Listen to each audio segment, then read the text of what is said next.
नमस्कार. गेल्या 2 दिवसांपासून आपण आमच्या एक रचनाकार या आगळ्या वेगळ्या कार्यक्रमाला भरभरून प्रतिसाद दिला. त्याबद्दल आम्ही आपल्या मनापासून आभारी आहोत. या कार्यक्रमाची लोकप्रियता इतकी झाली आहे की आज आमच्याकडे ज्येष्ठ साहित्यिक व अनेक ज्येष्ठ संस्थांचे पदाधिकारी यांनी आम्हाला शुभेच्छा संदेश पाठवले. आता ते सगळे तुमच्यापर्यंत तर आम्ही पोहोचवू शकत नाही, तरी पण काही संदेश या कार्यक्रमात सहभागी करण्याचा लोक पण आम्ही आवरू शकत नाही. तर ऐकूया काही शुभेच्छा संदेश. लिवा साहित्य सेवा समिती इंदोर यांच्या 5व्या वर्धापन दिवसानिमित्त ऑनलाईन काही कार्यक्रम त्यांनी आयोजित केलेले आणि अर्थातच हे यूट्यूबवर बघायला सगळ्यांना खूपच आनंद होणार आहे, एक नवीन अनुभूती होणार आहे आणि साहित्याची जाण असलेल्या श्रोतांना जी कार्यक्रमांची कमी जाणवती आहे त्यापासनं एक नवीन आविष्कार म्हणता येईल आणि हा जर पुढपर्यंत गेला तर जास्तीत जास्त श्रोत्यांपर्यंत आपल्याला पोचता येईल अशा ऑनलाईन प्रक्रियेद्वारे. आणि हा खूपच चांगला उपक्रम लिवाद्वारा राबविला जातो. अश्विन खरे, भाटे साहेब, शिरडोणकर साहेब हे ॲक्टिव्हली याच्यात पार्टिसिपेट करतात आणि या कार्यक्रमात एक रचनाकार म्हणून मालती जोशींच्या ज्या वेगवेगळ्या कथा यांचं वाचन केलं जात आहे. अर्थातच वाचनसुद्धा उत्कृष्ट लोकांद्वारे केलं असल्यामुळे सगळ्यांनाच खूप आवडणार आहे याची मला खात्री आहे. 2 एपिसोड झालेले आहेत, आज शेवटचा कन्क्लुडिंग एपिसोड आहे. स्वतः मालतीताई सुद्धा या त्यांच्या विषयावर नवीन कथेबद्दल बोलणार आहेत. आपण सगळ्यांना माझ्यातर्फे खूप खूप शुभेच्छा आणि हा कार्यक्रम यशस्वी हो हीच अपेक्षा. नमस्कार. लिवा साहित्य सेवा समितीच्या 5व्या वर्धापन दिनानिमित्त आयोजित होणाऱ्या 2 ऑगस्टच्या कार्यक्रमात आदरणीय मालतीताईंच्या कथाकथनाचा कार्यक्रम आहे. हे ऐकून खूप छान वाटले. या लिवा साहित्य समितीचे आणि अश्विनजी आदरणीय शिरडोणकर सरांना या कार्यक्रमाकरता अनेक शुभेच्छा. आम्ही लहानपणापासून मालतीताईंच्या कथा ऐकत आलो, वाचत आलो. त्या त्यांच्यातून ऐकण्याचा आनंद मिळणार आहे. हे ऐकून फार छान वाटले. धन्यवाद. मी अरुण शेंडे, अध्यक्ष महाराष्ट्रीय ब्राह्मण समाज बऱ्हाणपूर, लिवा साहित्य सेवा समितीच्या म्हणजे हार्दिक अभिनंदन करतो की त्या लिवा सेवा समितीने मध्य प्रदेशच्या सर्व नव साहित्यकारांना एक मंच दिला आहे. त्यामुळे ते आपलं लेखनसुद्धा करू शकतात आणि वाचनाचा जो एक लोकांचा व्यासंग कमी होत चालला आहे त्यालासुद्धा वाढवता आहे.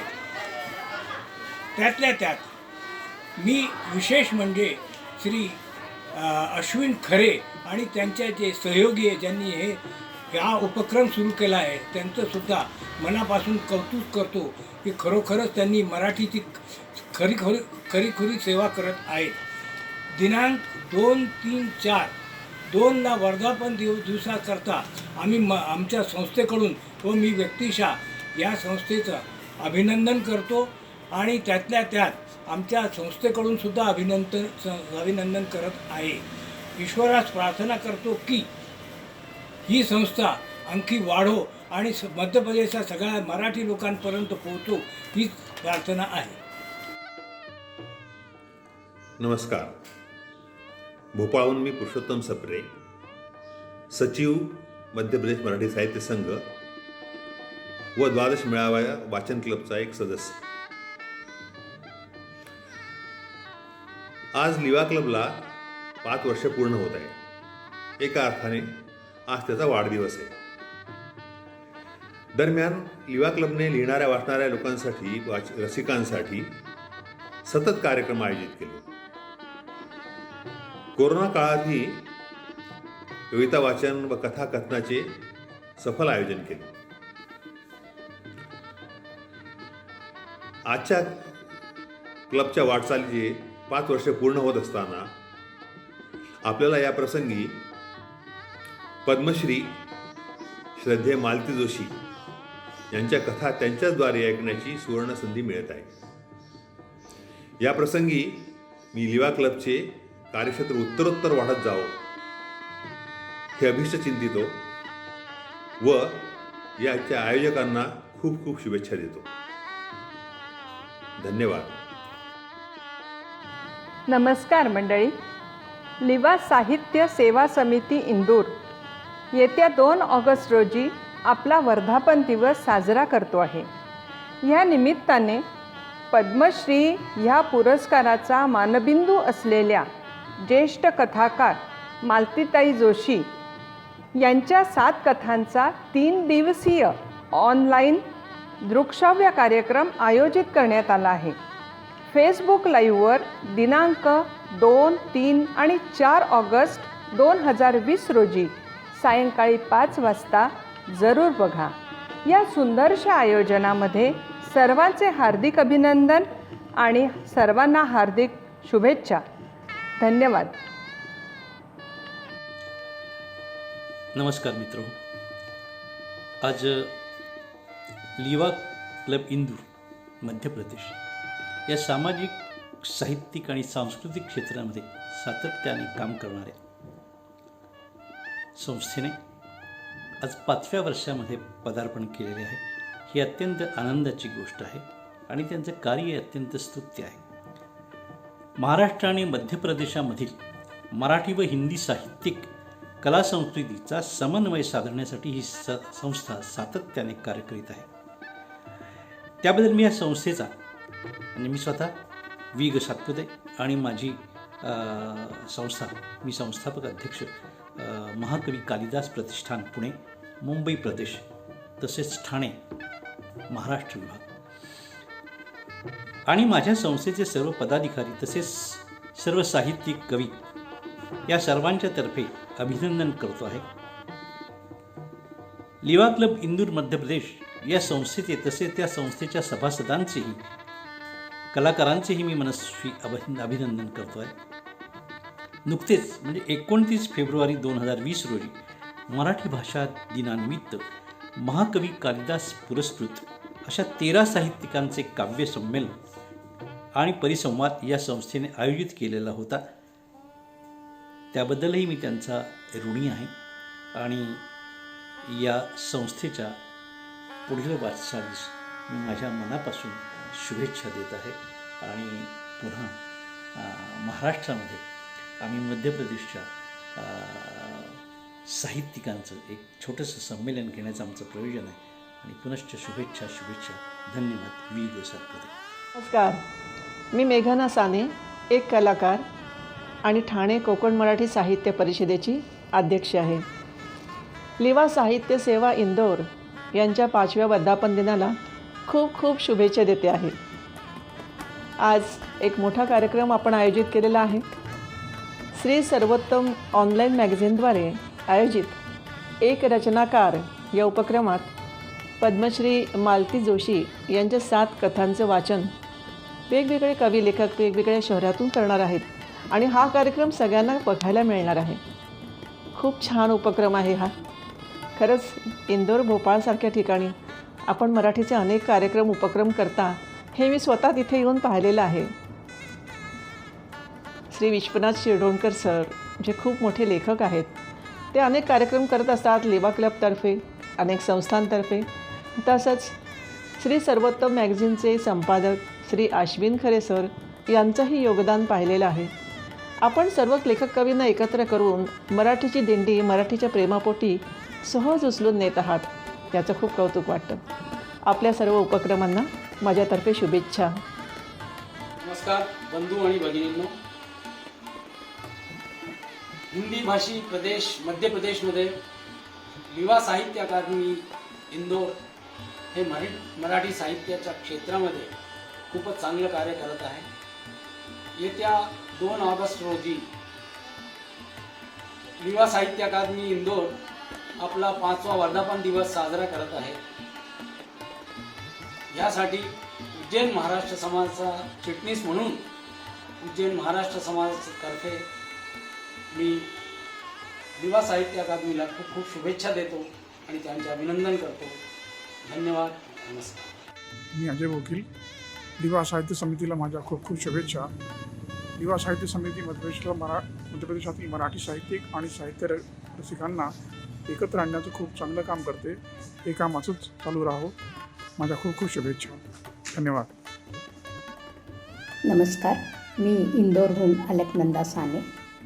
लिवा साहित्य सेवा समितीच्या 5व्या वर्धापन दिवसानिमित्त समितीचे खूप खूप अभिनंदन. ह्या प्रसंगी मालती जोशी कथा वाचन चा कार्यक्रम आयोजित केला आहे, त्यासाठी खूप खूप शुभेच्छा. मालतीताईंच्या कथा वाचणं किंवा ऐकणं हा नेहमीच एक अत्यंत आनंददायी अनुभव असतो आणि त्यांच्या कथा वाचनासाठी श्रीराम जोग, विवेक सावरीकर, आशा गोगटे, यशदा शेखदार यांच्यासारखे कथावाचक आणि स्वतः मालतीताई लाभल्या आहेत. हे एक फारच वैशिष्ट्यपूर्ण आयोजन होणार आहे, यशस्वी होणार आहे, ह्यात काहीच शंका नाही. लिवा समिती सातत्याने अशा तऱ्हेचे कार्यक्रम घडवून आणत असते, यासाठी त्यांचे परत एकदा अभिनंदन आणि पुढील वाटचालीसाठी खूप खूप शुभेच्छा. नमस्कार, मी वृषाली आपटे, मराठी वाचन स्पर्धा देवास केंद्राची केंद्र प्रमुख आणि भारत विकास परिषद या सामाजिक संस्थेची प्रांतीय महिला प्रमुख.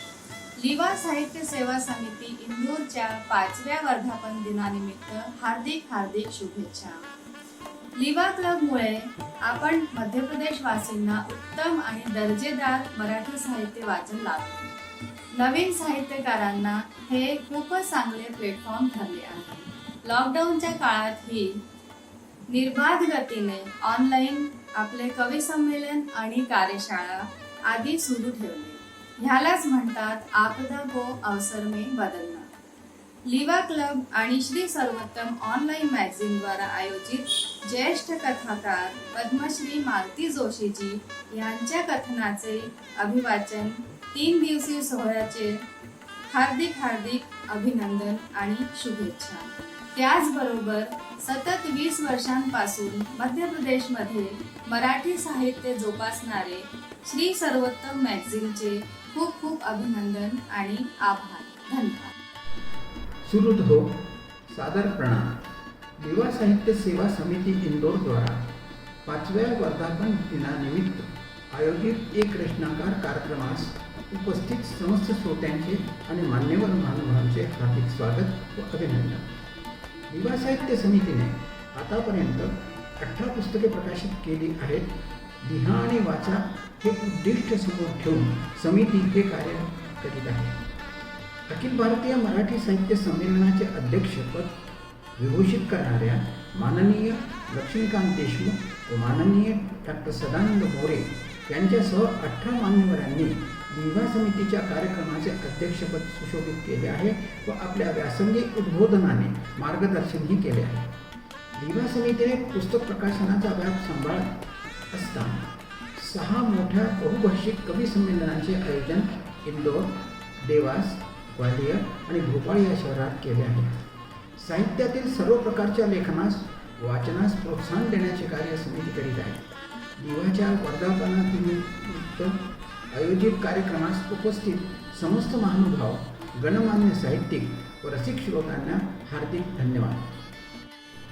लिवा समितीने प्रकाशन कार्यास प्रारंभ करून 5 वर्षे पूर्ण होत आहेत. या कार्यास आपणाकडून प्रोत्साहनही मिळत आहे. याचबरोबर एक निवेदन आहे की नवोदित लेखक आणि वाचकास या उपक्रमात सहभागी होण्यास प्रवृत्त करावे. जय हिंद, जय भारत. या शुभेच्छांसाठी सगळ्या मान्यवरांचे मनापासून आभार. आता आपण ऐकूया एक नवी कथा, मायेची पखरण. आणि या आपल्यासमोर घेऊन येत आहेत यशदा शेखदार. तर ऐकूया.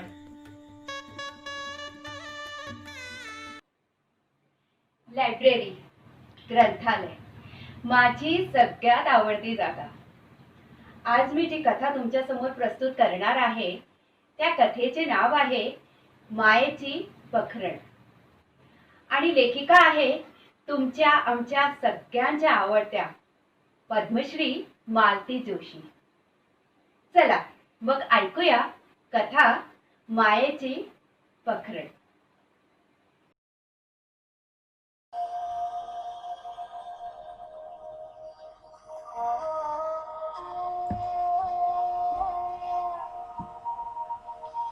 शौनक, ए शानू. शोनू बेटा, मी त्याच्या सगळ्या नावाने हाक मारायचा सपाटा लावला होता, पण बंद दाराच्या आतून काही प्रतिसाद येत नव्हता. शेवटी मी पुढे येऊन दारावर थाप मारणारच तोच त्याने धाडकन दरवाजा उघडला. चिडक्या तप्त सुरात म्हणाला, काय प्रॉब्लेम आहे? माझ्या नावाने काय एवढं शंखनाद चालवलं आहेस? घरात आगवाग लागली आहे की काय? मी आवाक होऊन त्याच्याकडे बघतच राहिले. संतापाची एक लाट पायापासून मस्तकापर्यंत सळसळत होती, पण मनाला आवर घातली आणि शांतपणे उत्तर दिले. पहिल्या हाकेलाच ओ दिली असेल तर म्हणे शंखनाद करते. तुझ्याशी आता बोलायची सोयच राहिली नाहीये. वचकन अंगावर येतोस. स्पष्ट बोल की, चावणाऱ्या कुत्र्यासारखं अंगावर धावून येतोस म्हणून. तेवढे शब्द तरी का गिळलेस? तुला नीट बोलता येत नाही का? मी बोलतोय, पण मातोश्री, आजकाल आपण सफोस्टिकेटेड मंडळी वावरत आहात, त्यामुळे माझं बोलणं आपल्याला रानटी, गावरान किंवा उर्मट वाटू शकतं. काम काय होतं ते बोला. काही नाही, मी ठासून सांगितलं. आणि असलं तरी माझी मी करायला समर्थ आहे असं म्हणत मी अबाउट टर्न केलं आणि तडक खोलीतली वाट धरली. मनात एक अंधुक आशा अजूनही होती की तो हळूच मागून येऊन गळ्यात हात टाकेल, सॉरी मम्मा म्हणेल. पण खरं तर आता त्याची ही लाडी गोडी भूतकाळात जमा झाली आहे. हल्ली घरात तो शौनक वावरतोय तो मला ओळखूच येत नाही. तो पुन्हा इंटरनेटवर जाऊन बसला होता. मी मात्र आपल्या खोलीत दोन्ही हातात डोकं गच्च धरून बसले होते. माझा सगळा उत्साहच कोणी शोषून घेतलेला होता. परवा सकाळच्या फ्लाईटनी नील आणि सुचित्रा येत आहेत. लग्नात तिची पाठवणी केली ती नावापुरती होती. आता तिची खरी विदाई होणार आहे. आता माझी लेक आता समुद्रापार जाणार आहे. परत कधी येणार कोणास ठाऊक. तिला काय देऊ आणि काय नको, तिच्यासाठी काय काय करू, काय खाऊ करू हेच मला सुचत नव्हतं. मार्केटची एक फेरी अत्यंत आवश्यक होती. तिची आवडती मिठाई, तिची आवडती शेव, तिच्या पसंतीच्या भाज्या हे सर्व मी आजच आणून ठेवणार होते. उद्याचा सगळा दिवस माझ्या स्वयंपाकघरातच जाणार होता. तिच्यासाठी मी मागेच दोन तीन सूट तिच्या पसंतीचे घेऊन ठेवले होते, त्यामुळे त्याचं काही टेन्शन नव्हतं. पण मला नीलसाठी एक छानसा शर्ट घ्यायचा होता. त्यासाठी मला शौनकची मदत हवी होती. मला पुरुषांचे कपड्यांचं काही कळत नाही, त्यात नव्या पिढीच्या आवडीनिवडीबद्दल तर मुळीच नाही. म्हणून मी त्याची मनधरणी करत होते. तो बरोबर नाही आला हे एका परीने बरंच झालं मला, नाहीतर बाजारातच तमाशा झाला असता. नीलचं नाव घेताच त्याचा भडाका उडाला असता. सुचित्राचं लग्न ठरल्यापासून तो भितरलाच आहे. लग्नासाठी म्हणून पप्पांना पाचारण केलेलं त्याला मुळीच आवडलेलं नाही. मला तरी कुठे आवडलं होतं, पण माझा नाईलाज होता. लग्नाचा अवघा महिनाभर उरला होता जेव्हा नीलच्या वडिलांनी हा बॉम्ब टाकला. त्याला मागणी म्हणायची, अट म्हणायचं की विनंती, मी पडताळून पाहतच असताना समजलं की ते या गोष्टीवर ठाम आहे. ते अळून बसले आहेत. त्यांचं स्पष्ट म्हणणं होतं की मुलीचे वडील हयात असतील तर ते या लग्नाला यायला हवे. तुमचे जे काही मतभेद असतील ते तुमच्यात राहू द्या. लग्नात 4 नातेवाईक येतील, त्यांच्या समोर हा तमाशा नको. तसं सुचित्राचा काही प्रेमविवाह नव्हता. रीतसर स्थळ बघूनच सर्व ठरलं होतं. श्रीकांतची झालेलं फारकतीबद्दल ही त्यांना आधी सगळं सांगितलं होतं, पण त्यांनी ऐन लग्नाच्या तोंडावर हा विस्फोट केला. खरं तर मी त्यांना नकार देऊ शकले असते, कारण हा काही प्रेमविवाह नव्हता. मी सुचित्रासाठी दुसरं स्थळ पण बघितलं असतं, पण दुसरी पार्टी पण अशीच मागणी करणार नाही याची काय गॅरंटी? शिवाय प्रेमविवाह नसला तरी 6 महिन्यात फोन आणि इंटरनेटच्या सहाय्याने हे दोघं इतके जवळ आले होते की त्यांची ताटातूट करणं जीवावर आलं होतं. माझी उलघात बघूनच सुचित्रा एकदम उदास होऊन गेली. तिचा तो कोमजलेला चेहरा मला बघवेना. म्हणूनच आपल्या स्वाभिमान बाजूला ठेवून मी श्रीकांतला बोलावून घेतलं. श्रीकांतला फोन करण्याआधी शौनकला विश्वासात घेणं फार आवश्यक होतं, पण मी नुसती प्रस्तावनाच करताच तो जाम भडकला. सुचित्राला चांगलंच फेलावत घेतलेलं आणि म्हणाला की तू त्या गुळ्याच्या गणपतीला सांगत नाही की बाप नामक प्राण्याला आम्ही आमच्या आयुष्यातून कायमचं वजा केलं आहे. त्याची सावली सुद्धा या घरावर पडायला नको. तू ममापर्यंत ही गोष्ट येऊच द्यायची नव्हती. तू मागचं सगळं विसरली आहे की तुला ते आठवतच नाहीये. आणि लग्न हे तुझ्या दृष्टीने इतकं महत्वाचं झालं आहे की ते स्वाभिमान पण खुंटीला टाकून ठेवलं आहेस. त्याची ही सरबत्ती किती वेळ सुरू होती. सुचित्रा फक्त अश्रू ढाळत होती. त्या अश्रूच्या पुरात मी वाहून गेले आणि शौनक खूप दुखावला गेला. त्या दिवसापासून त्यांनी बहिणीशी अबोलाच धरला. माझ्याशी पण त्यांनी शीतयुद्धच मांडलं होतं. गेली 10-12 वर्ष श्रीकांतशी आमचा काहीच संपर्क नव्हता. त्याच्या कुटुंबाशी पण मी संबंध तोडलेच होते. त्यामुळे त्याचा ठाव ठिकाणा शोधायला प्रयास पडले. त्याचा एक परममित्र कामाला आला. त्यांनी नंबर दिला. त्याला फोन करताना जीव जरा धाकधूक होता. तो भाव तर खाणार नाही अशी शंका मनात डोकावत होती. पण तो जणू काही माझ्या आमंत्रणाची वाटच बघत होता असं वाटलं. फोनवर जे सांगितलं ते ऐकून धक्काच बसला होता. 2 वर्ष कॅन्सरशी झुंज दिल्यानंतर जुलिशा 4 महिन्यापूर्वीच हे जग सोडून गेली होती. तो अजून त्या धक्क्यातून सावरला नव्हता. लहानगा श्रीरंग तर अगदी सैरभैर झाला होता. त्याला घेऊन कुठेतरी दूर जावं अशा विचारातच तो असताना माझं आमंत्रण मिळालं. तो लगेच तयार झाला. पण तो स्पष्टपणे म्हणाला की मला एकटं येणार नाही. श्रीरंग माझ्या बरोबर येईल, कारण यावेळी मी त्याला एकटं सोडू शकत नाही. हो म्हणण्याखेरीज गत्यंतरच नव्हते माझ्याकडे. माझ्याकडून ग्रीन सिग्नल मिळताच तो लग्नाच्या 10 दिवस आधीच येऊन हजर झाला. घरात रंगरंगोटी सुरू होती. ते निमित्त सांगून मी त्याला हॉटेलमध्येच उतरायला सांगितलं. त्यांनी फारसं मनावर घेतलं नाही. सकाळी तो एक चक्कर लावून जायचा. श्रीरंगला मात्र माझ्याजवळ सोडून जायचा. आईचा दीर्घ आजार आणि नंतर तिचा मृत्यू यामुळे तो 10-12 वर्षाचा कोवळा पोरगा खूपच अपसेट झाला होता. इथे पाहुण्यांची गजबजलेल्या घरात तो चांगलाच रमला होता. त्याचे ते गोर कुंट रूप, ते मजेशीर मराठी पाहुण्यांना पण खूप आवडलं. सर्वांनी त्याला आपल्याच समावून घेतलेलं. सुमित्राची आणि त्याची तर चांगलीच घट्टी जमली होती. तो सतत तिच्या अवतीभोवती असायचा. तिचे सर्व कार्यक्रम तो कौतूहलाने मनपूर्वक बघत होता. सुचित्रा सासरी गेल्यानंतर त्यांनी माझा पदर धरला.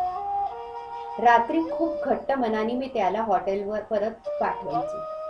त्याला असं बळजबरीने पाठवताना मला खूप क्लेश व्हायचे. तो आपली हरवलेली आई माझ्यात शोधायचा प्रयत्न करत होता. मला कळत होतं, पण माझा नाईलाज होता. मला शौनकची भीती वाटत होती. तो सतत श्रीरंगकडे दाहक आणि खुनशी नजरेने बघत असायचा. त्यामुळे मी त्या दोघांना शक्यतो दूरच ठेवत असे. तसं पाहता संबंध लग्नभर शौनक फुगलेलाच होता. एकुलत्या एक बहिणीचं लग्न, पण त्याला मुळीच उत्साह नव्हता. तो एखादा निर्जीव बावल्यासारखा वावरत होता. तो घरात थांबला हेच माझं नशीब, नाही तर लोकांच्या प्रश्नांचे उत्तर देता माझी पुरेवाट झाली असती. लग्नाच्या दिवशी मी त्याला एकीकडे घेऊन म्हटलं, शाहू, अंतरपाठ झाल्यावर मांडवातच थांब बरं का. सप्तपदीच्या वेळी भाऊ लागतो. लाजा होम की काय म्हणतात ना, त्यावेळी गुरुजी भावाला बोलवतात. मग मी कशाला? मामा आला आहे ना. अरे वेळा आहेस की काय तू? मामा तिला बोल्यावर घेऊन जाणार, नंतर तुझी गरज लागेल. अच्छा, म्हणजे तू सुचित्राबद्दल बोलतेस. मला वाटलं काय काय वाटलं तुला? मला वाटलं तू पुन्हा सप्तपदी वगैरे करणार आहेस की काय. शानू, तुला वेळ लागलाय का? शुद्धीवर आहेस ना तू? मी पूर्ण शुद्धीवर आहे ग, पण तू नवऱ्या मुलीसारखी नटली आहेस ना, म्हणून थोडं गोंधळ झालं. त्याचं हे दाहक बोलणं मी बेदक नजर मला शर्मेने मेल्याहून मेल्यासारखं झालं. काल कधी नव्हे ते मी पार्लर मध्ये गेले, ते पण सुचित्राने हट्ट धरलं म्हणून. आणि ही हिरवीगार कांजीवरम नेसायला पण तिनेच मला दिली होती. मोत्यांचे हे भरदोस दागिने माझ्या धाकट्या बहिणीने माझ्या अंगावर चढवले होते. माझं पालटलेलं रूप बघून दोघी अगदी खूप खुश होऊन गेल्या होत्या. पण नेमकं माझं हेच रूप शौनकला खुपत होतं. मुलात आणि मुलीत इतकंच फरक असतं. स्वतःला थोडं सावरत म्हटलं, अरे माझ्या एकुलत्या एक मुलीचं लग्न आहे, थोडा नट्टापट्टा करायला नको का? आत्ताच कन्यादानाला बसावं लागेल, मग फोटो नीट यायला नको? हो, आता आपण उभयता कन्यादान करणार नाही का? पण आधी विचारून घ्या बरं का, इज इट लिगल, हे वैधानिक आहे का? शोनू प्लीज, मी आता खरोखरी हात जोडले. आता तसलं काही बोलू नकोस. गुरुजींना शंका जरी आली ना तर पंचायत होईल, कार्याचा विचका होईल जाईल. बरं बरं, तो म्हणाला आणि त्यानंतर खरंच काही बोलला नाही. पण मी त्याचा इतका धसका घेतला होता की लज्जाभंगाच्या वेळी, कानपिळीच्या वेळी मुलीच्या भावाचा पुकारा झाल्यानंतर मी दादाच्या राघवलाच पुढे केलं. खरं तर श्रीरंग पण तिथे होता, पण मी त्याचं नाव घेतलं असतं तर शौनकनी मला फाडूनच खाल्लं असतं. शौनक इतका अपसेट का झाला होता? त्याला असं वाटत होतं का की आम्ही आमचं आयुष्य मागील पावलावरून पुढे चालू करणार आहोत? कदाचित त्याने हाच धसका घेतला असावा. कधी कधी त्याला पोटाशी घेऊन सांगावंसं वाटतं की बाळा, तुझी ही भीती व्यर्थ आहे. जे गेलं ते आता कधीच परत येणार नाहीये. मी आपल्या भूतकाळाला कधीच मूठमाती दिली आहे. त्याचं भूत आता तुझ्या मानगुटीवर बसू देऊ नकोस. पण तरुण मुलाला असं पोटाशी धरता येतं का? आणि माझा हा मुलगा, हा तर आजकाल इतका परका वाटतोय की त्याच्याशी बोलायचीच भीती वाटते. फार फार वर्षापूर्वी जे घडलं ते आता आठवताना सुद्धा मानाची थरकाप होते. आयुष्य अगदी मजेत चाललं होतं. आमचं चौकोनी कुटुंब अगदी सुखात होतं. मग मध्येच श्रीकांतला काय वाटलं, काय अवदसा आठवली कोणास ठाऊ. त्याच्या मनात एक असमाधानाची ठिणगी पेटली आणि त्याला इथलं आभाळ ठेंगणं वाटू लागलं. त्याच्या महत्वाकांक्षा एकदम उफाळून वर आल्या. आपल्या कर्तव्याला इथे वाव नाही असा त्याचा जप सुरू झाला. त्याला अमेरिकेचे वेध लागले आणि त्याच्या कामावरून लक्ष उडालं. आणि एक दिवस आपली चांगली नोकरी सोडून दिली फॉर अ ब्राईट फ्युचर. तो खरंच आणि अमेरिकेला निघून गेला. 2 2 वर्ष मी आणि मुलं त्याच्या पत्रांवर आणि त्याच्या आश्वासनावर जगत होतो. मला नोकरी तरी होती, पण त्याच्याकडून येणाऱ्या चेक्सची प्रतीक्षा असायचीच. वाढल्या वयाची 2 मुलं घेऊन शहरात एकट्या बाईंनी राहणं सोपं नसतं. शेजारी पाजारी, मित्रमंडळी आणि नातेवाईक सर्वांना आमच्या भावी अमेरिका प्रवासाची चाहूल लागली होती. काहींच्या नजरेत कौतुक होतं तर काहींना असूया वाटत होती. काहींनी आमचं नाव देशद्रोह्यांच्या यादीत टाकलं होतं. जसे तसे दिवस जाऊ लागले. कौतुकाचा भर ओसरला आणि आता हेटाळणीचे सूर ऐकू येऊ लागले. माझा सुद्धा शंकेने जीव वर खाली होऊ लागला.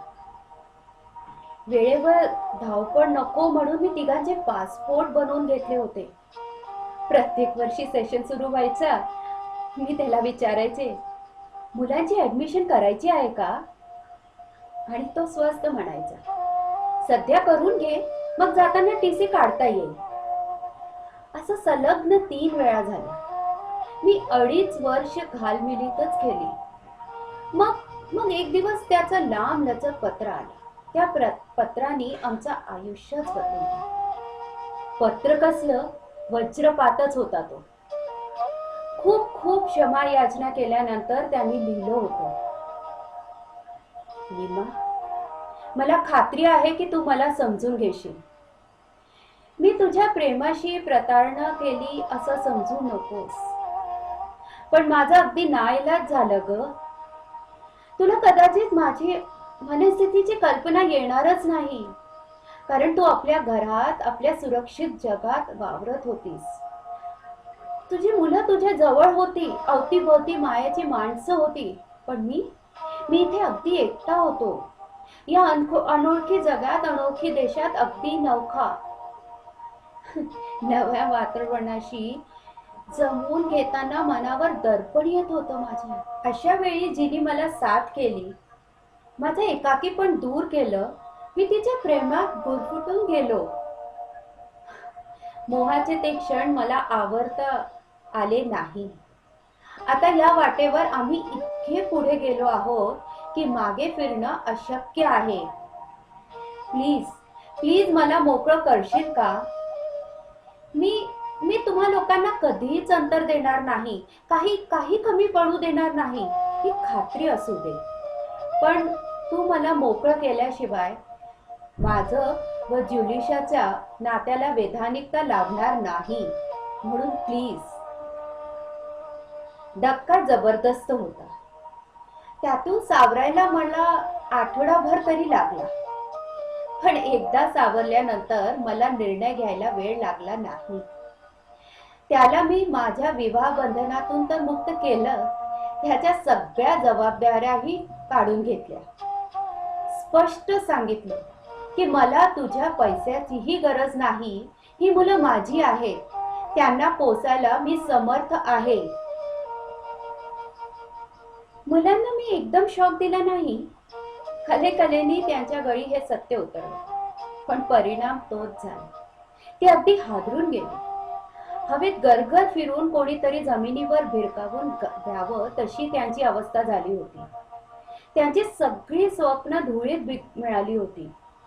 कल्पनांचे मजले ढासळून पडले होते. त्यावेळी शौनक 11 आणि सुचित्रा 13 वर्षाची होती. या कोवळ्या वयात असला आघात पेलणं सोपं नसतं. मुलं अगदी लहान असते तर काही दिवसानंतर सगळं विसरली असती. थोडी मोठी असते तर त्यांनी परिस्थितीशी जुळवून घेतलं असतं. पण वयाच्या या नाजूक प्रसंगी हा धक्का म्हणजे अगदी जीवन घेणं होतं. त्यांच्या चेहऱ्यावरचा हसू कायमच मावळून जाईल की काय अशी भीती वाटली. मुलांना त्या अवस्थेतून बाहेर काढण्यासाठी मी माझी सगळी शक्ती पणाला लावली. स्वतःचं दुःख उगाळायला वेळच मिळाला नाही. त्यात श्रीकांत गेली 2.5 वर्ष बाहेरच होता. त्याच्याशिवाय जगताना खूप कष्ट पडत होते. तरी पण त्याचे कुठेतरी असणं हे खूप दिलासा देणारं होतं. आमच्या आशा, आमच्या भावना त्याच्यात गुंतल्या होत्या. ते भावनिक नातं असं एकाएकी संपुष्टात आल्यामुळे मुलं अगदी सैरभैर झाले होते. त्यांना परत जमिनीवर आणण्यासाठी मला आतोनात प्रयत्न करावे लागले. स्वतःचा विचार बाजूला ठेवून मी फक्त ह्या मुलांसाठी जगत होते असं म्हटलं तरी चालेल. हळूहळू गाडी रुळावर आली. वडिलांचं नसणं हे मुलांनी आत्मसात केलं. आजूबाजूला उमटणारे हेटाळणीचे सूर हळूहळू विरले. आपण एक मोठी लढाई जिंकली या आनंदात मी स्वतःचीच पाठ थोपटून घेतली. तेव्हा कल्पना सुद्धा नव्हती की वरवर शांत दिसणाऱ्या शौनकच्या मनात एक ज्वालामुखी दडलेला आहे. सतत 12 वर्ष घुसमत असलेला ज्वालामुखीचा आता विस्फोट झाला होता. या विस्फोटाने माझ्या घरातल्या सुख शांतीचा अगदी चिंध्या झाल्या होत्या. वडिलांचा त्याला एवढा तिरस्कार वाटत असेल ही कल्पना नव्हती. सुचित्राला सगळा इतिहास माहित होता, पण तिने नीलची समजूत का घातली नाही? इच्छा असती तर नील देखील आपल्या आई वडिलांचं मन वळवू शकला असता. पण ते सर्वजण बॉल माझ्या कोर्टात टाकून मोकळे झाले. निर्णय मलाच घ्यायचा होता. मग सुचित्राच्या सुखाचा विचार करून मी माझा स्वाभिमान बाजूला ठेवला आणि श्रीकांतला बोलावून घेतले. माझ्या या अपराधाला शौनककडे क्षमा नव्हती. सुचित्राच्या लग्नापर्यंत तो कसा तरी गप्प बसला, पण त्यानंतर श्रीकांत घरात असलेला त्याला खपेना.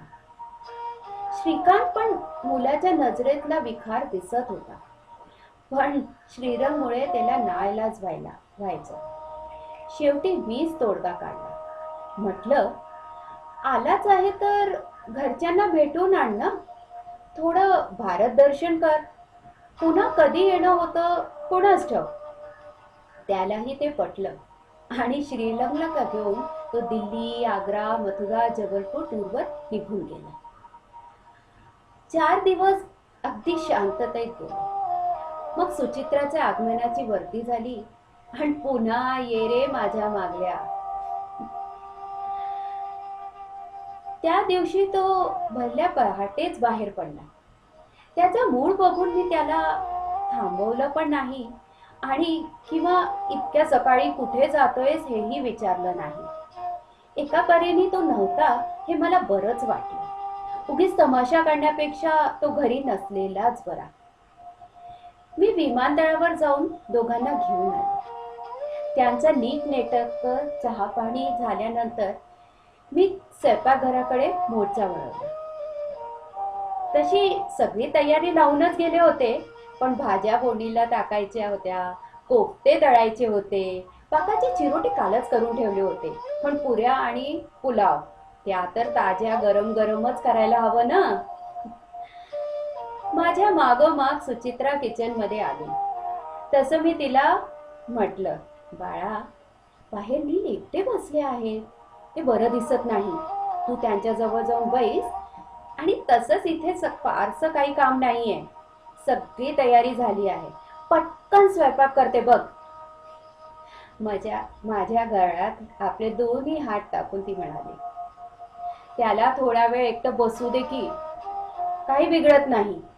इथून पुढे त्याच्या जवळच राहायचं आहे ना मला.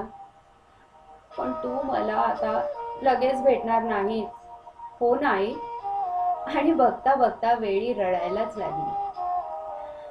मला खूप जुना एक प्रसंग आठवला. लग्नानंतर पहिल्यांदाच मी सासरी गेले होते. एक दिवस सासूबाईंचा जुनी स्वयंपाकीण त्यांना भेटायला आली. आईने मला तिच्या पाया पडायला सांगितलं. माझ्या हातून तिला एक छानशी साडी पण दिली.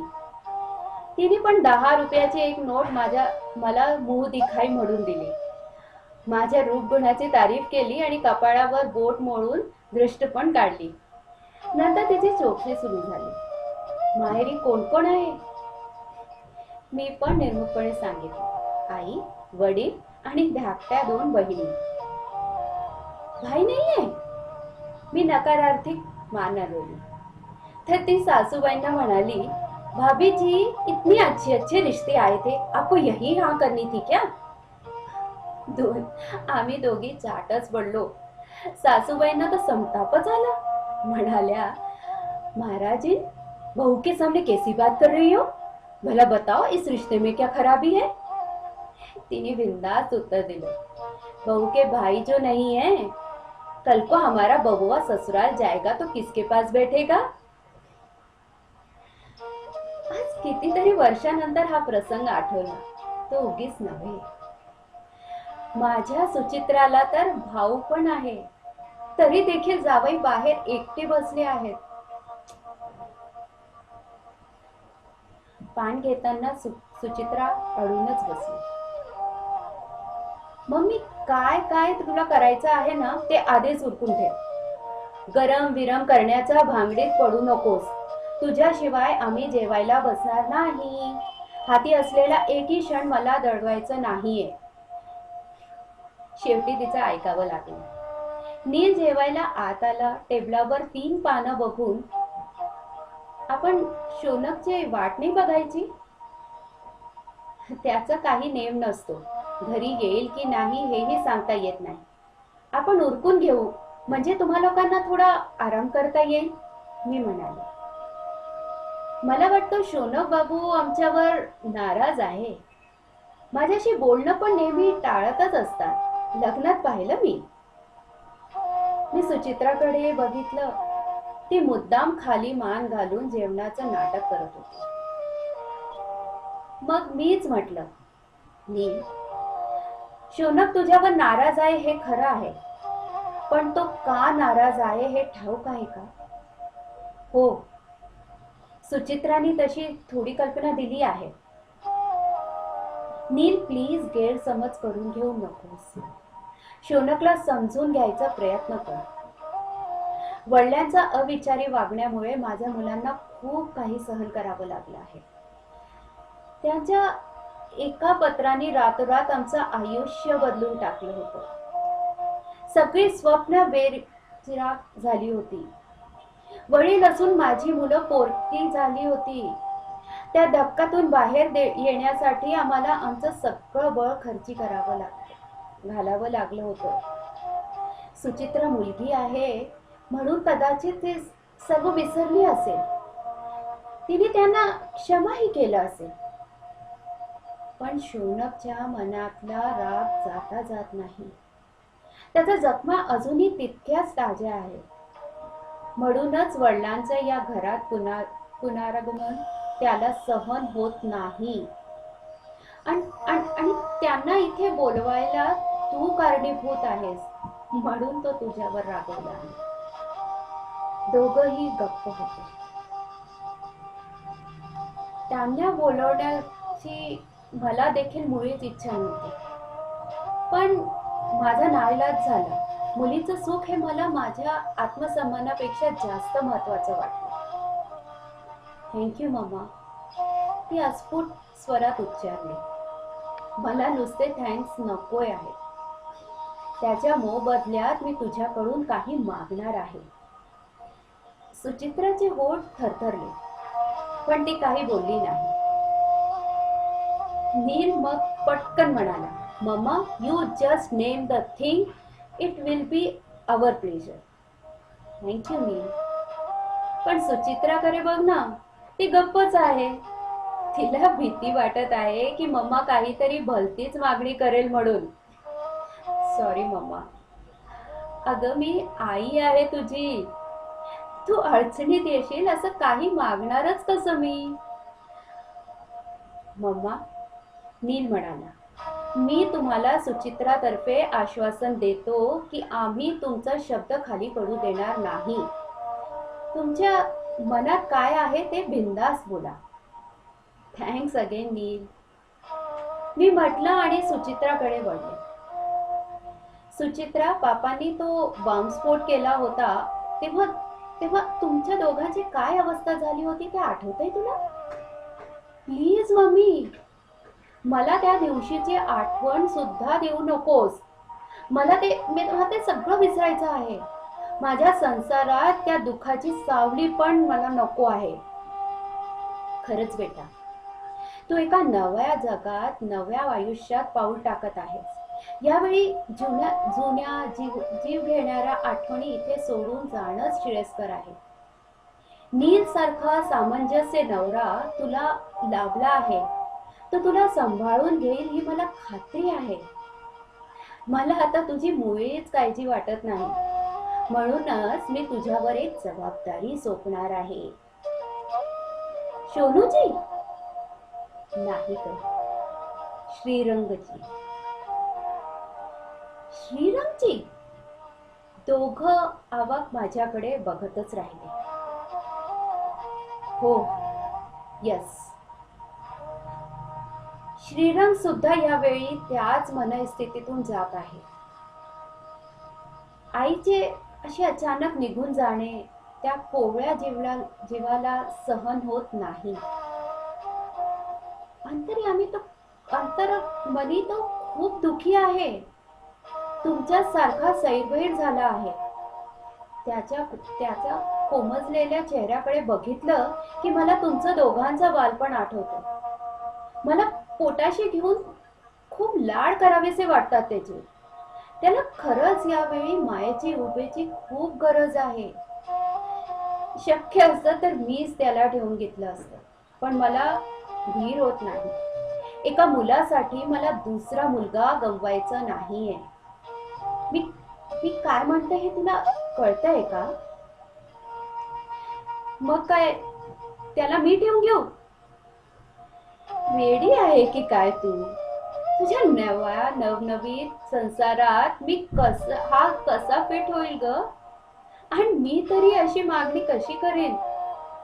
मला एवढंच म्हणायचं आहे की इथे तुमचे दागे दोरे खूप छान जोडले होते, ते तोडू नकोस.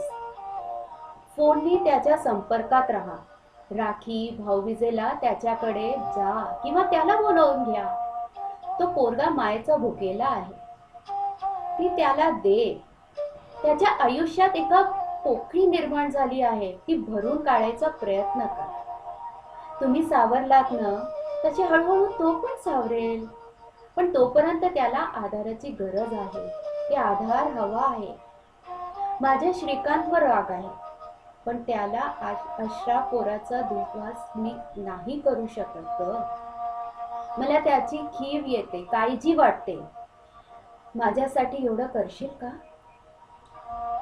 मम्मा, नील म्हणाला. एखाद्या वेकेशन मध्ये आम्ही त्याला बोलवून घेऊ. त्यावेळी तुम्ही पण आमच्याकडे या आणि त्याचे मनसोक्त लाड करा. मी तुमच्याकडे येणारच आहे, पण आता नाही. तुमच्याकडे नवा पाहुणा येणार असेल ना, तेव्हा येईन आणि चांगली 6 महिने राहीन, तुम्हा दोघांना कंटाळा येईपर्यंत. हो रिअली? तू शौनकला सोडून 6 महिने राहू शकशील? अगं, तो काय इथे कायमचा राहणार आहे का? नोकरी आणते, त्यालाही कुठे जावंच लागेल ना. हे त्याचे शेवटचे सेमिस्टर आहे, म्हणूनच त्याची खूप काळजी वाटते. यावेळी त्याचं डोकं अगदी शांत राहायला हवं. या गोष्टींची त्याच्या डोक्याचा अगदी भुगा होऊन घातला आहे. म्हणूनच आता मी फक्त आणि फक्त त्याच्याकडे लक्ष देणार आहे. जेवण झाल्यावर मी त्या दोघांना वेळोवेळी आराम करायला पाठवून दिले. पहाटेचं विमान गाठायला म्हणून अर्ध्या रात्री उठले असते. आता पुन्हा संध्याकाळची फ्लाईट आहे. घरी पोहोचेपर्यंत 10-10:30 सहज होतील. थोडीशी विश्रांती हवीच होती. 4:30-4:30ला चहा करून हाक मारते बरं का, मी म्हटलं आणि हळूच दार लोटून घेतलं. खोलीत येऊन मी आधी शौनकला फोन लावला. सोनू, तू सकाळी विमानतळावर आला नाहीस, काही हरकत नाही, पण संध्याकाळी मात्र तुला यावं लागेल. त्यात सूट मिळणार नाही. पोरगी सासरी चालली आहे, ती आनंदात जावी असं मला वाटतं. तुला न भेटता गेली तर ही खंत तिच्या मनातून जाता जायची नाही. बहिणीबद्दल तुझ्या मनात किंचितही माया असेल तर तू 5:30 वाजता घरी हजर हो. आणि दुसरं असं की तू घरातला एकुलता एक पुरुष आहेस. पाहुण्यांना पोहोचवायची जबाबदारी तुझी आहे. आणखी एक महापुरुष आपल्याकडे आहेत की ते इथे नाहीत हे तुला माहित आहे. आणि ते असते तरी हे काम मी त्यांच्यावर सोपवलं नसतं, कारण ते या घरातले मेंबर नाही. त्यांच्या या घराशी काही एक संबंध उरलेला नाही. त्यांच्या ज्या करण्यासाठी बोलवलं होतं तो एक काम झाला होता. ते काम संपलं. त्यांच्या बरोबरच्या आपल्या आयुष्यातलं त्यांचं स्थानही संपुष्टात आलं. कळलं तुला? 5 वाजता आम्ही तिघं तयार होऊन ड्रॉइंग रूम मध्ये बसलो होतो. सुचित्राची ओटी भरून झाली होती. जाव्याचा मानपान पण शौनकची वाट बघून मीच केला होता. आता फक्त टॅक्सी यायची वाट होती. नील म्हणाला, मम्मी तुम्ही पुन्हा एअरपोर्टवर यायची तसदी घेऊ नका. परतताना एकटं यावं लागेल ते बरं वाटत नाही. यस मम्मा, प्लीज तू खरंच आम्हाला सोडायला येऊ नकोस. आणि तू तिथे असतील ना तर मला जाताना रडू आवरायचं नाही.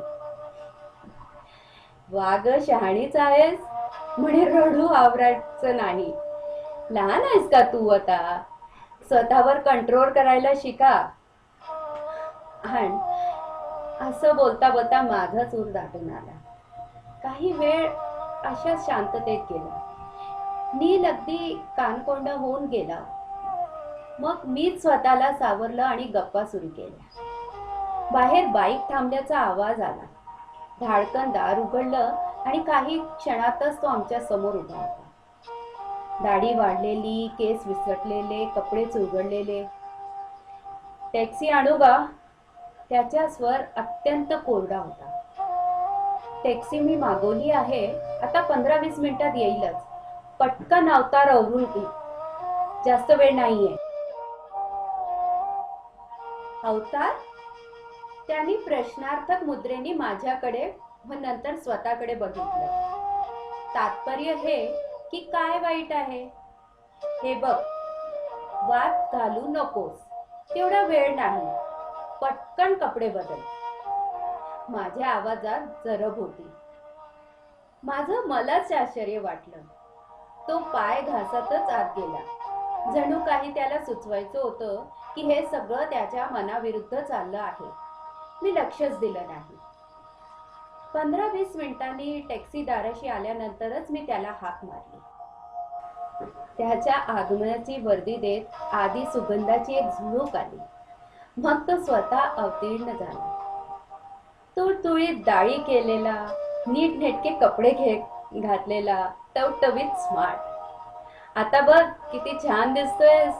अरे जीजूच्या शेजारी मिळणं शोभायला नको का? मी त्याच्या गालावर हलके सोपटले. त्याने झरकन मान वळवली. त्याला असं भावनाविवश व्हायला आवडत नाही हे मला माहीत आहे. लगेच ताठरतो. मी त्याचे मुळीच वाईट वाटून घेतले नाही. माझ्या शब्दाचा मान राखून तो वेळेवर घरी आला होता. शहाण्या मुलासारखा छान छान तयार होऊन बहिणीला सोडायला निघाला होता. माझ्यासाठी हेच खूप होतं. मी स्वतःचीच पाठ थोपटली. अभिनंदन, पहिली फेरी म्हणजे राऊंड 1 जिंकली बरं का?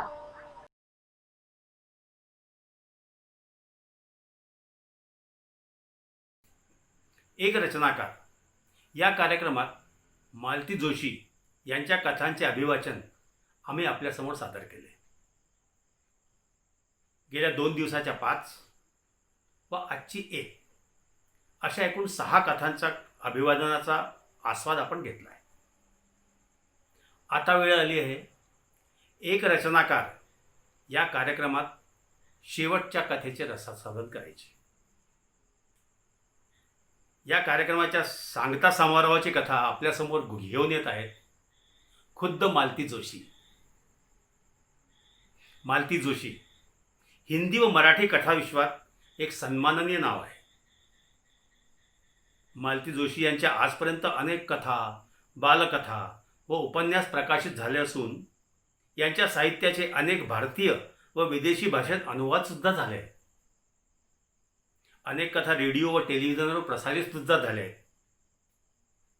यांच्या काही कथा दूरदर्शनवर जया बच्चन यांच्या निर्मितीमध्ये 7 फेरे व गुलजार यांच्या किरदार या मालिकेत सुद्धा आपण बघितले आहेत. मालती जोशी यांना मध्य प्रदेश हिंदी साहित्य संमेलनतर्फे 1998 साली भवभूती अलंकरण सन्मान, मध्य प्रदेश शासनाचा शिखर सन्मान व 2018 साहित्य व शिक्षा क्षेत्रात विशेष योगदान करण्याकरता भारत सरकारतर्फे पद्मश्री सन्मान दिला गेला आहे. असे अनेक सन्मान प्राप्त मालती जोशी आता आपल्यासमोर आपलीच एक कथा घेऊन उपस्थित होत आहेत. त्यांचं स्वागत करूया. मालती जोशी. नमस्कार. लिवा साहित्य सेवा समिती या 5व्या वर्धापना दिनानिमित्त खूप खूप अभिनंदन. मराठी माणसाचा लिहिण्या वाचण्याचा छंद जपण्याचा जो उपक्रम आपण सुरू केला तो असाच अबाधित राहो ही शुभेच्छा. महाराष्ट्राच्या बाहेर राहून मायबोलीची सेवा करायचं जे व्रत आपण अंगीकारलं आहे ते सफळ संपूर्ण व्हावं ही ईश्वरचरणी प्रार्थना. तुलसीदासांनी एका ठिकाणी म्हटलंय की निज कवित्त केही लाग न नीका, सरस होऊ अथवा अति फीका. म्हणजे स्वतःचं लिहिलेलं कुणाला आवडत नाही. ते सरस असू दे, नीरस असू दे, चांगलं असू दे, भिकार असू दे, आपलं लिखाण आपल्याला आवडतंच. पण आपलं लिहिलेलं दुसऱ्याला आवडलं तरच ते सार्थक होतं. या कथासप्तकाच्या निमित्ताने आपण मला जी शाबासकीची थाप दिली आहे, जी कौतुकाची थाप दिली आहे, त्याच्यामुळे माझा ऊर आनंदाने, अभिमानाने आणि कृतज्ञतेने भरून आला आहे. वाचकांचा हा प्रतिसाद, हे प्रेम असंच लाभावं ही ईश्वराजवळ प्रार्थना आहे.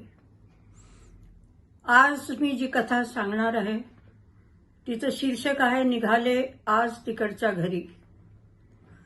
रसिक प्रेक्षकांच्या लक्षात असेल, वाहतो ही दुर्वाची जोडी या नाटकात माणिक वर्मांच्या सोज्वळ आवाजातलं हे गीत खूप लोकप्रिय होतं. मी कथेच्या शीर्षकासाठी तेच निवडलं आहे. सीमा टेबलावरचं नाश्त्याचा पसारा आवरत होती तेवढ्यात अनुराधाची हाक आली. तिने मागे वळून बघितलं. वाव ताई, काय सुंदर साडी नेसलात आज तुम्ही. ऑफिसमध्ये फंक्शन आहे का काही? अगं तेच सांगत होते तुला. संध्याकाळी आज मी जेवायला नाहीये आणि थोडा यायला पण उशीर होईल. का? अगं पार्टी आहे ऑफिसमध्ये आज, फेअरवेल पार्टी. कोणाची? माझीच. तुमची बदली झाली आहे का? नाही, मी नोकरी सोडते. समीर इतका वेळ पेपरमध्ये तोंड खुपसून बसला होता. अनुराधाचं शेवटलं वाक्य ऐकताच त्यांनी डोकं वर काढलं आणि म्हणाला, नोकरी सोडतेस का? मी लग्न करते. आता तर पेपर त्याच्या हातातून गळूनच पडला. तुला काय वेडबीड लागलंय का? या वयात लग्न करणारच तू? पण त्याचं वाक्य संपायच्या आतच सीमा हातातलं काम सोडून नंदेच्या गळ्यात जाऊन पडली होती. वा ताई, काय गोड बातमी दिलीत आज तुम्ही. खरंच या बातमीची किती दिवसापासून, किती वर्षापासून मी आतुरतेने वाट बघत होते. You have made my day. खूप खूप अभिनंदन, खूप खूप कॉंग्रॅच्युलेशन्स. आणि मग एकदम फिल्मी स्टाईलमध्ये म्हणाली, क्या मैं पूछ सकती हूँ वो खुशनसीब कौन है? अनुराधाने एक कार्ड काढून तिच्या हातात दिलं. अरे वा, कार्ड बिर्ड छापून लग्न होणार आहे वाटतं, समीर खवचटपणे म्हणाला. लग्नात कार्ड छापत नाही का? तुमचं आपलं काहीतरीच. सीमा म्हणाली. आणि मग तिने कार्ड घेऊन वाचायला सुरुवात केली. Pradeep and Anuradha request the pleasure of, म्हणजे तुम्ही तुमच्या नावाने छापले. How romantic. पण हे प्रदीप म्हणजे कोण? Pradeep Mehta. Pradeep Mehta the boss. Oh, fantastic. हो, म्हणूनच मी नोकरी सोडते. पण ताई हे काय? 2 तारखेचं लग्न आहे आणि आज तर 1:30 झाली ना. 31 आणि 1 2च दिवस मध्ये. हे 2 दिवसात कसं जमवणार आहोत आपण? तू टेन्शन घेऊ नको, काहीच करायचं नाहीये. ती बरोबर म्हणतीये.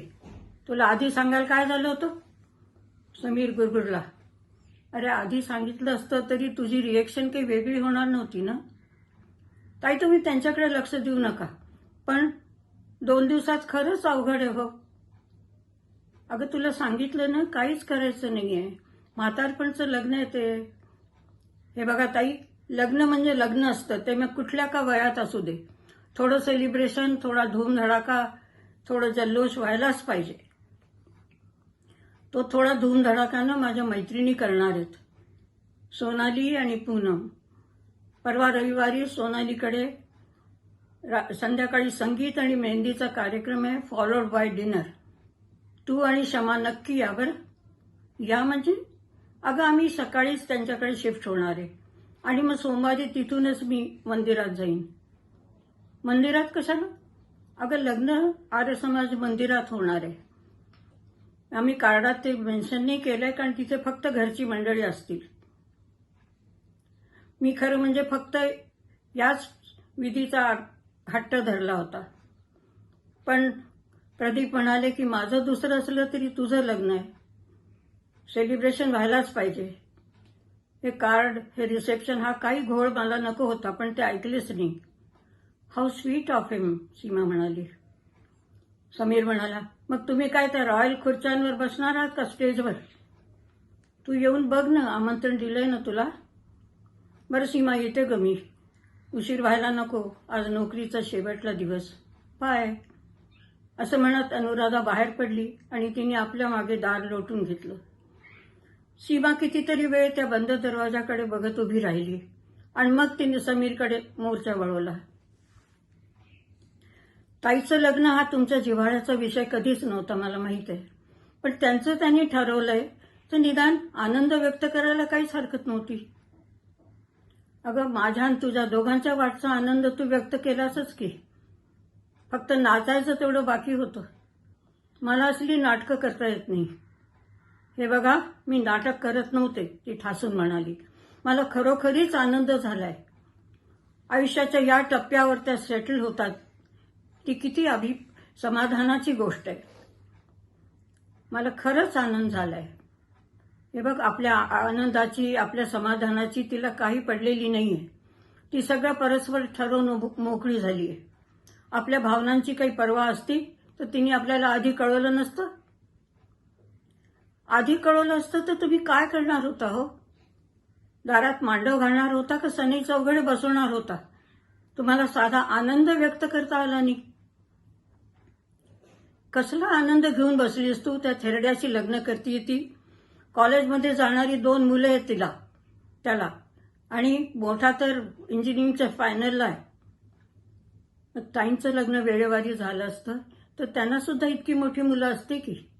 आणि मुलं कॉलेजात मध्ये गेली म्हणजे काही बाप थेरडा होत नाही लगेच. आपला शौनक आता 12वीला आहे, पुढच्या वर्षी तो पण कॉलेजमध्ये जाईल. मग त्याला काय म्हणायचं आणि तुम्हाला काय म्हणायचं? उशिरा का होईना त्यांच्या आयुष्यात एक आनंदाची झुळूक आली आहे. तुम्हाला साधं अभिनंदन करता आलं नाही, खवचटपणे टोमणे मारत बसला. मला इतकी लाज वाटली म्हणून सांगू. ही जी काय तुला सुखाची झुळूक बिळूक वाटते ना, ते वादळ आहे, वादळ. या वादळात तुझी सगळी स्वप्न पालापाचोळ्यासारखी उडून जाणार आहेत, समजलं? माझी स्वप्न? माझी कुठली स्वप्न? हेच मुलाला इंजिनियर बनवायचंय, मग त्याला पुढच्या शिक्षणासाठी अमेरिकेला पाठवायचंय, मुलीला डॉक्टर करायचंय, मग तिच्यासाठी डॉक्टर नवरा पाहायचा आहे. आता ही तुझी स्वप्न सगळी स्वप्नच राहणार आहेत.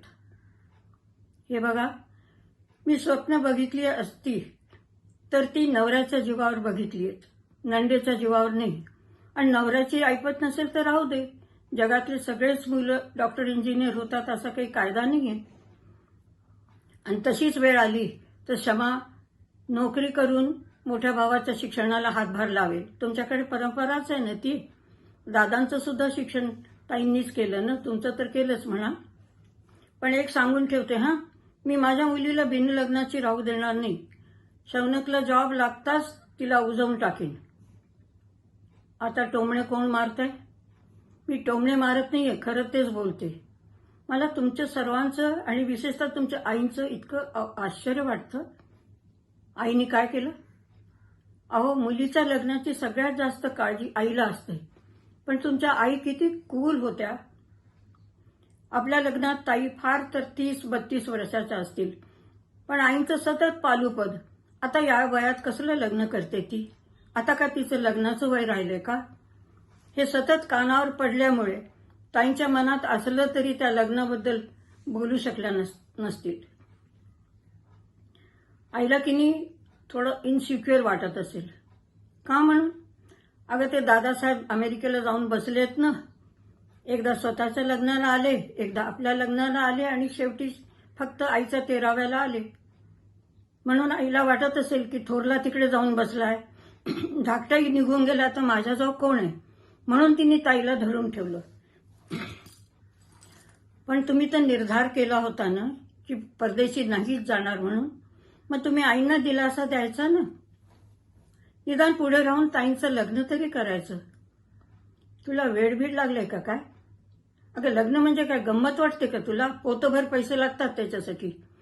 ते राजेश्री सगळ्या जबाबदाऱ्या झटकून तिथे जाऊन बसलेत, मजा मारतायत, आणि मीच ओझ्याचं बैल का म्हणून व्हायचं? हा विचार ताईंनी केला असता तर तुम्हा दोघांची शिक्षणं झाली असती का? आपल्या स्वार्थासाठी तुम्ही त्यांची सगळी स्वप्न गहाण टाकली आणि आता त्या सोडवायला निघालाय तर तुमचा तिळपापड होतोय. हे बघ, माझा काही स्वार्थ नव्हता. ताईचं लग्न आईनी होऊ दिलं नाही.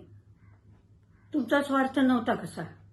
एक परमनंट अर्निंग मेंबर तुम्हाला मिळाला होता म्हणून तुम्ही आपले बिझनेसचे एक्सपेरिमेंट्स करत होता. कधी अमावस्या, कधी पौर्णिमा. ते तर ताईंनी घर उचलून धरलं होतं म्हणून कधी काही जाणवलं नाही. एक सांगू, मला हा संसार कधीच आपला वाटला नाही. इथल्या प्रत्येक गोष्टीवर ताईंची मोहर आहे. प्रत्येक वस्तू ताईंच्या पसंतीने, ताईंच्या पैशाने आलेली आहे. मग तो सोफा सेट असू दे, गोदरेजचं कपाट असू दे, टीव्ही असू दे, फ्रीज असू दे, खिडक्यांचे दारांचे पडदे सुद्धा ताईंच्या पसंतीने आलेले. जुनं सगळं सासूबाईंचं, नवं सगळं ताईंचं. माझं इथे काहीच नाही आहे. माझ्या संसाराचा गाडा सुद्धा ताई ओढतायत. लग्न केलं नाही तरी हा व्याप काही त्यांना चुकलेला नाही. अगं, तिचं घर नाहीये का रे? तिने काही केलं तर त्याचं एवढं स्तोम कशाला माजवतीस? बरं, घर तिचं आहे, मुलं तर आपली आहेत ना. ती सुद्धा तुम्ही त्यांच्या अंगावर ढकलून दिली आहे. मुलं लहान होती तेव्हा ठीक आहे, खाऊ आणि खेळण्याने भागत होतं. पण आता मुलं मोठी झाली, त्यांच्या गरजा वाढल्यात आणि खरं म्हणजे त्यांना प्रत्येक गोष्टीसाठी आत्यासमोर आज हात पसरायला आवडत नाही. लाज वाटते, राग येतो. आणि त्यांनी आढेवेढे घेतले तर तुम्ही सरळ ताईंना म्हणता, अगं बघ ग, हा काय म्हणतोय. मागच्या महिन्यात शौनकला ब्लेझर हवा होता. तुम्ही हीच ट्रिक वापरलीत. शौनकला इतका राग आला होता म्हणून सांगू. तो मला म्हणाला, मामा, तुम्ही आम्हा दोघांना आत्याच्या भरोशावर जन्माला घातले का? काय? तो नालायक असं म्हणाला? थोबाड फोडलं पाहिजे त्याचं. मला पण त्या दिवशी राग आला होता. मी पण त्याच्या मुस्काटात ठेवून दिली होती आणि मग नंतर दिवसभर टिपं गाळत बसले. खरंच पोराचं काय चुकलं होतं? तो खरं तेच बोलत होता, पण खरं बोलत होता म्हणूनच ते मला झोंबलं होतं. काही क्षण शांतता राहिली. मग सीमा एकदम उठून उभी राहिली. बापरे, किती वाजले? माझं घड्याळाकडे लक्षच नव्हतं. आज तुमची तर तहान भूक हरपली असेल म्हणा, पण माझे पोरं शाळेतनं भुकेली येतील, त्यांच्यासाठी काहीतरी करायला हवं असं म्हणून ती स्वयंपाकघरात निघून गेली. बरोबर 1:30 वाजता मुलं आली. इतका वेळ चिडीचूप असलेलं घर एकदम जागं झालं. निरनिराळ्या आवाजांनी भरून गेलं. सीमाच्या सूचना सुरू झाल्या. युनिफॉर्म लॉन्ड्री बॅगमध्ये टाका रे, बूट जागेवर ठेवा, मोजे धुवायला टाका आणि आठवणीने तो टिफिन बाहेर काढा आणि सिंकवर ठेवा, नाही तर सोमवारी त्या वासाने माझं डोकं फिरायला होईल. मुलांचा पण ओरडा सुरू होता. मम्मी माझा पिंक फ्रॉक कुठे ग? मम्मी आज मला एसएमध्ये गुड मिळालं. मम्मी माझं व्हॉलीबॉल टीममध्ये सिलेक्शन झालं. मम्मा आमच्या सायन्सच्या मिसला कुत्रं चावलं, ते आता 8 दिवस येणार नाहीये. मुलं पानावर आल्यावरच हा चिवचिवाट थांबला. 2-3 घास खाल्ल्यावर क्षमा म्हणाली, मम्मा आज काही फेस्टिवल आहे का? का ग? नाही, तू आज शिरा केलाय. अगं आज फेस्टिवलपेक्षाही मोठा फेस्टिवल आहे. खूप आनंदाची बातमी आहे. कोणती? आत्याचं लग्न ठरलंय. वाव, क्षमा चित्कारली. आणि कुणाशी ठरलंय माहिती आहे? Pradeep Mehta the boss. Wow, क्षमा पुन्हा म्हणाली. समीर एकदम उखडला. हे काय चाललंय? वाव वाव, ही कुठली भाषा आहे? शौनक शांतपणे म्हणाला, पप्पा दिस इज जस्ट अन एक्सप्रेशन. आनंद व्यक्त करायची पद्धत आहे. कसला आनंद झाला तुम्हाला एवढा? तुम्हाला नाही झाला का? सीमा लगेच मध्ये पडली. ए मुलांनो, आधी जेवण उरका बरं, वादविवाद नंतर. सगळं आटपायला मला 3 वाजताच रोजचे माहिती. मग थोडा वेळ शांतता राहिली.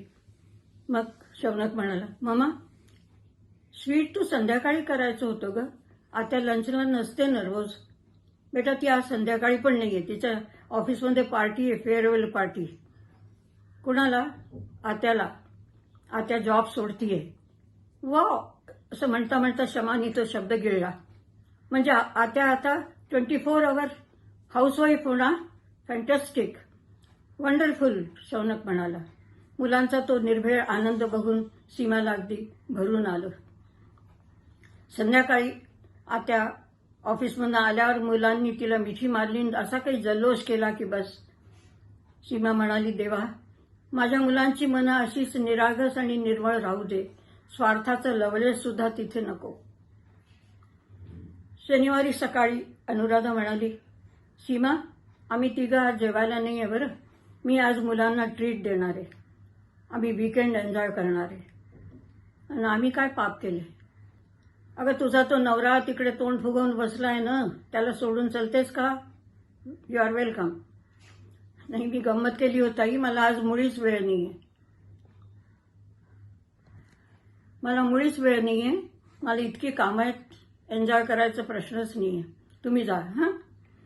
आणि ती तिघं बाहेर पडल्याबरोबर ती तयार झाली. समीरला म्हणाली, जेवण तयार आहे, जेव्हा भूक लागेल तेव्हा जेवून घ्या, माझी वाट बघू नका. बाहेर जायचं असेल तर खुशाल जा, माझ्याजवळ किल्ली आहे, ताईंजवळ ताईंची किल्ली आहे. तू कुठे निघालीस? तिने उत्तर द्यायचं टाळलं आणि सरळ बाहेर पडली. मुलं 4 वाजता उड्या मारतच घरात शिरली. त्यांचा दिवस इतका आनंदात गेला होता. मम्मीला काय सांगून काय नको असं त्यांना झालं होतं. पण मम्मी घरातच नव्हती, बिचारी हिरमुसली झाली. आत्यानी पार्टीत घालायसाठी म्हणून दोघांना इतके सुंदर ड्रेसेस घेतले होते, ते मम्मीला दाखवायचे होते. पण मम्मी नव्हती म्हणून त्यांची मनं खट्टू झाली.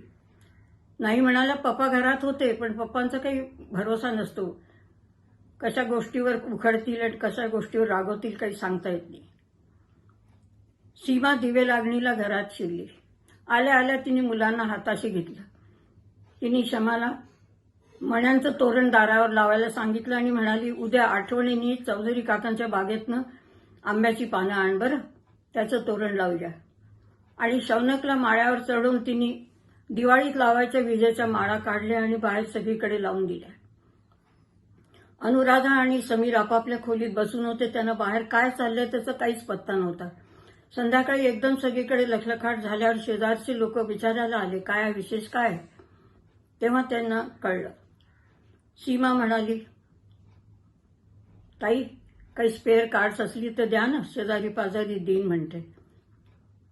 अनुराधाने एक गठ्ठा तिच्या समोर टाकला. काल नको नको म्हणताना प्रदीपने तिच्या बॅगेत कोंबला होता, तो कारणी लागला. रविवारी सकाळी अनुराधाने मुलांच्या मदतीने 2 भल्या मोठ्या सूटकेसेस हॉलमध्ये आणून ठेवल्या आणि म्हणाली, अगं 9:30 वाजता ती सोनाली आणि पूनम मला घ्यायला येणार आहे. म्हणून आंघोळीच्या आधी हे कार्यक्रम उरकला. ताई, तुमच्या मैत्रिणींनी सांगा ब्रेकफास्ट इथेच करतील. ओके असं म्हणत अनुराधा खोलीत निघून गेली. समीर थोड्या वेळ त्या बॅग्सकडे बघत राहिला आणि म्हणाला, ही एवढं काय घेऊन चाललीये? उघडायला सांगू का? ताई, समीरने तिच्या तोंडावर हात ठेवला.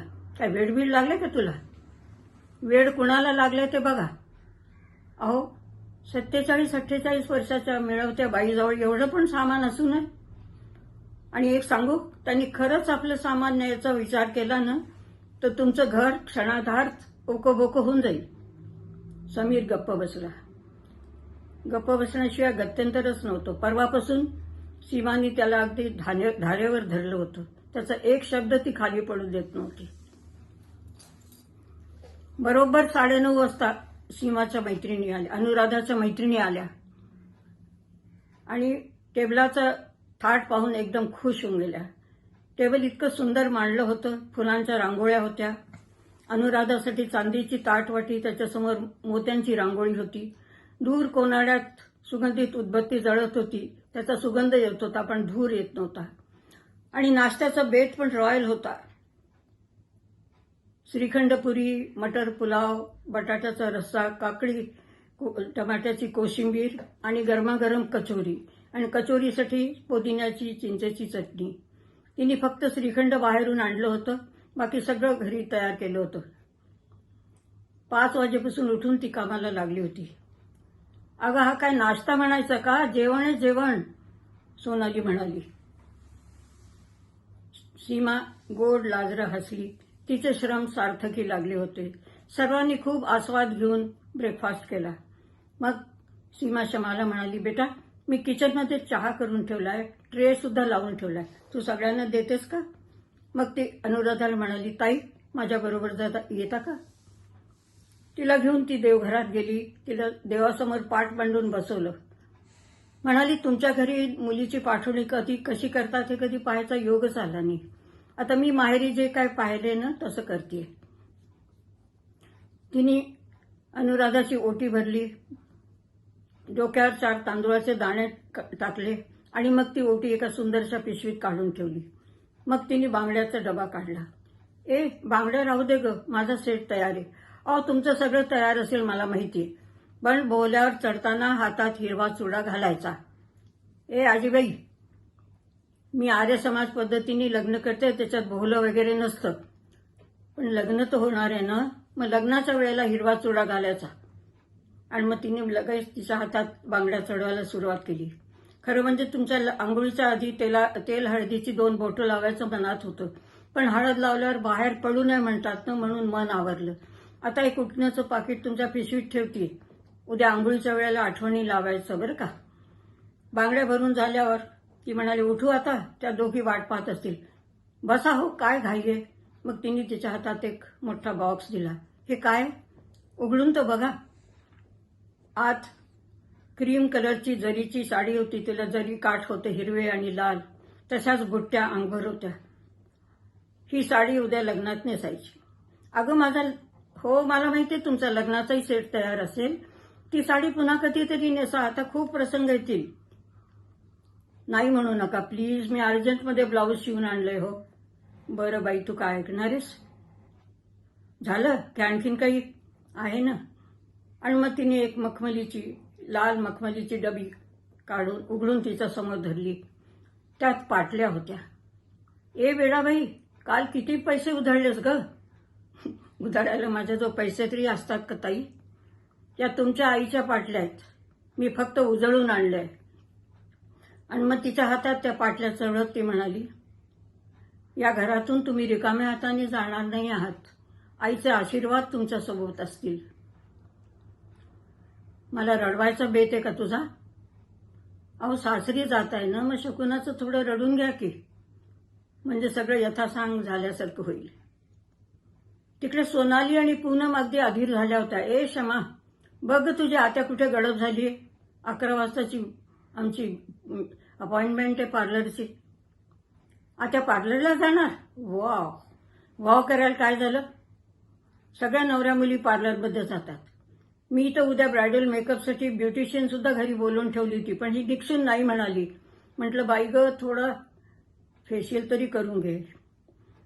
क्षमा उड्या मारतच देवघराकडे गेली आणि दारातच थबकली. आत दोघी गळ्यात गळे घालून उभ्या होत्या आणि हुंके देत होत्या. ते दृश्य बघून क्षमाला पहिल्यांदा साक्षात्कार झाला की आत्याचं लग्न म्हणजे नुसता जल्लोष, नुसतं सेलिब्रेशन नाहीये. आत्याच्या लग्नाचा अर्थ आहे आत्या आता ही कायमचं हे घर सोडून जाणार आहे. ही जाणीव होताच तिला गलबलून आलं आणि धावत जाऊन तिने आत्याला मिठी मारली.